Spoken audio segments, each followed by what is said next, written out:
싶은 말씀. 요한복음 3장 16절부터 21절입니다. 16절 한 절 읽겠습니다. 하나님이 세상을 이처럼 사랑하사 독생자를 주셨으니 이는 그를 믿는 자마다 멸망하지 않고 영생을 얻게 하려 하심이라. 오늘 본문은 성경에서 가장 잘 알려진 요한복음 3장 16절이 나와 있는 본문입니다. 요한복음 3장 16절은 양적으로 드러내는 말씀이 아니라 질적으로 드러내는 말씀입니다. 매우 짧은 요한복음 3장 16절을 보다 깊게 이해하기 위해서는 요한복음 시작 부분부터 다시 한번 점검해 볼 필요가 있습니다. 요한복음 1장의 시작은 저자가 예수님을 말씀으로 드러내시며 하나님 아버지와 예수님이 하나 되는 분으로 선포했습니다. 그리고 세례 요한은 예수님을 하나님의 어린 양이다, 즉 우리를 위해 죄값을 대신 치러주실 분이다 라고 선포했습니다. 그리고 예수님의 제자들은 예수님을 랍비 그리고 메시아로 인지했습니다. 그리고 특별히 나다니엘은 예수님을 이스라엘의 임금이다 라고 표현했습니다. 그리고 이어지는 요한복음 2장에서 예수님은 이스라엘의 문화 속에 본인의 정체성을 드러내십니다. 첫 번째는 이스라엘 삶 속에 가장 기쁜 날인 결혼식 잔치 속에 본인을 드러내셨습니다. 그것은 예수님만이 온전한 기쁨 되심을 드러냈습니다. 그리고 두 번째는 성전 안에서 상인들을 내쫓으시며 본인이 온전한 성전됨을, 그리고 이제는 성전을 통해서 하나님을 만나는 것이 아니라 본인이 성전이 되어 주심으로 예수님을 통해 하나님 아버지를 만나게 될 것을 선포하셨습니다. 그리고 세 번째는 이스라엘의 랍비, 선생 니고데모가 밤에 예수님을 찾아옵니다. 그러자 예수님은 니고데모에게 이제는 또 다른 율법의 배움이 아닌 다시 태어나야 함을 가르치셨습니다. 그리고 나서 오늘 본문 요한복음 3장 16절이 저자를 통해 드러납니다.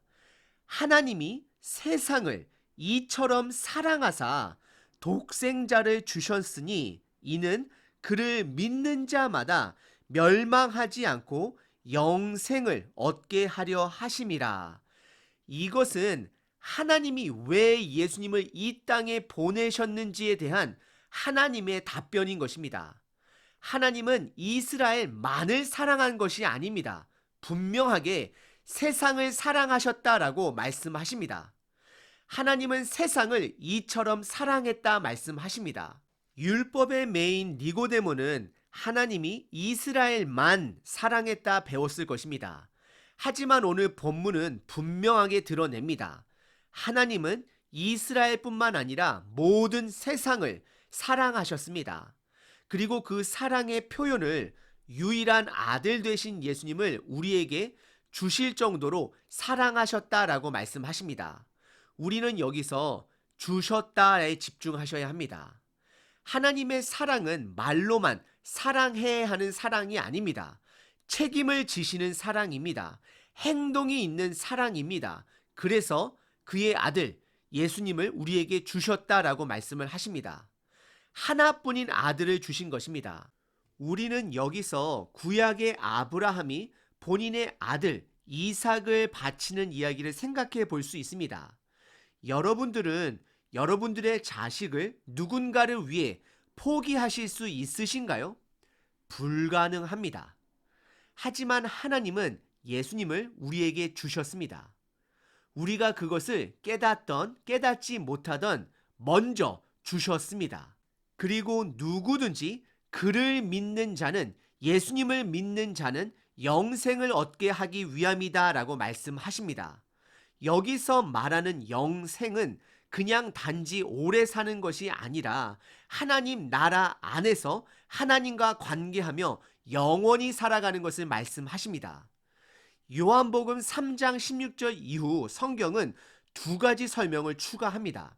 첫 번째는 하나님이 예수님을 이 땅에 보내신 것은 심판하기 위함이 아니라 구원을 받게 하기 위함이다 라고 말씀하십니다. 두 번째는 빛에 대한, 예수님에 대한 세상의 반응을 드러내십니다. 첫 번째는 하나님이 예수님을 이 땅에 보내신 것은 심판하기 위함이 아니라 구원하기 위함임을 말씀하십니다. 17절과 18절입니다. 하나님이 그 아들을 세상에 보내신 것은 세상을 심판하려 하심이 아니요 그로 말미암아 세상이 구원을 받게 하려 하심이라. 그를 믿는 자는 심판을 받지 아니하는 것이요 믿지 아니하는 자는 하나님의 독생자의 이름을 믿지 아니함으로 벌써 심판을 받은 것이니라. 저와 여러분들은 이미 하나님과 단절된 자들이었습니다. 그것을 이미 심판받은 자들이다라고 성경은 말하고 있는 것입니다. 하지만 아직 기회가 있다라고 말씀하는 것입니다. 예수님을 통해 구원의 길이 열려 있다라는 것입니다. 그래서 예수님을 보내신 목적은 우리를 구원하기 위함이다라고 말씀을 하고 있는 것입니다. 그리고 오늘 본문의 두 번째 부분은 19절서부터 21절까지 빛에 대한 반응입니다. 그 정죄는 이것이니 곧 빛이 세상에 왔으되 사람들이 자기 행위가 악함으로 빛보다 어둠을 더 사랑한 것이니라. 악을 행하는 자마다 빛을 미워하여 빛으로 오지 아니하나니 이는 그 행위가 드러날까 하며 진리를 따르는 자는 빛으로 오나니 이는 그 행위가 하나님 안에서 행한 것임을 나타내려 함이라 하시니라. 한 번 더 읽겠습니다. 그 정죄는 이것이니 곧 빛이 세상에 왔으되 사람들이 자기 행위가 악함으로 빛보다 어둠을 더 사랑한 것이니라. 악을 행하는 자마다 빛을 미워하여 빛으로 오지 아니하나니 이는 그 행위가 드러날까 하미요 진리를 따르는 자는 빛으로 오나니 이는 그 행위가 하나님 안에서 행한 것임을 나타내려 함이라 하시니라 라고 말씀하십니다. 19절은 우리 모두가 어둠의 사람이다 라고 말씀합니다. 그래서 빛보다는 어둠을 더 사랑한다라고 말씀하고 있습니다.